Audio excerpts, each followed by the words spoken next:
What's happening in your local community? Let's find out.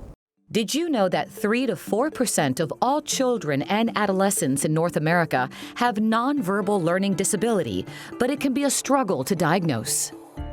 When my daughter was born, when she was about 6 months, I noticed that she wasn't as active as other children, didn't roll as much. And when she was a little bit older, she didn't have great balance, and I didn't think it was just that I was an overprotective mother. I had her evaluated, and they noticed that she might have some visual processing, visual spatial issues, and then I took her to a neuropsychologist who diagnosed her as having NVLD at age 5 with the help of a speech and language therapist and an occupational therapist. After her personal experience, Laura started the NVLD Project to create awareness and provide support for people and their families dealing with NVLD. The reason I created the NVLD Project was I don't feel I was successful in getting my daughter the right education, because ultimately in middle and high school she had no friends.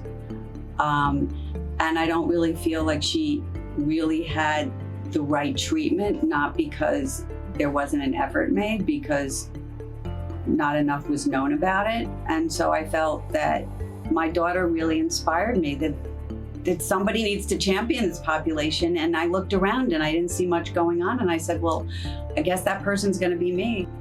NVLD is nonverbal learning disability, and this refers to a neurodevelopmental problem or set of problems that's used to characterize children who have, for the most part, difficulties with visual spatial processes.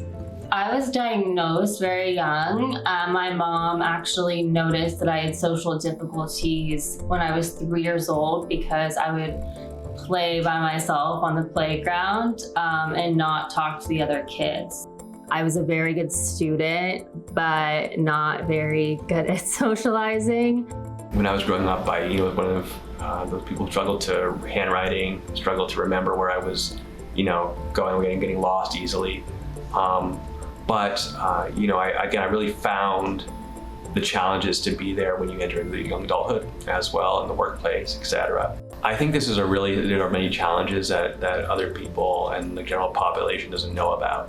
And it's really important to have that education so that teachers, professionals understand what kind of challenges and what kind of assets people with NVLD have.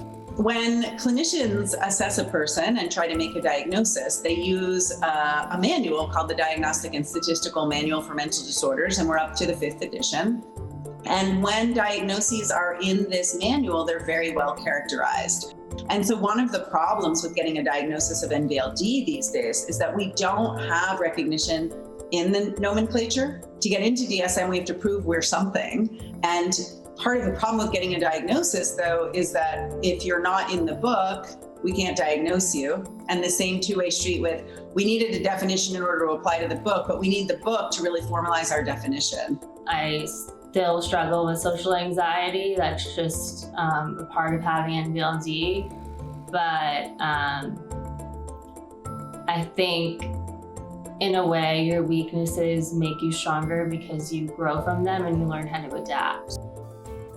If you're looking for more information on nonverbal learning disability or looking to get involved, visit their website, nvld.org, or just go to our website, thebalancingact.com.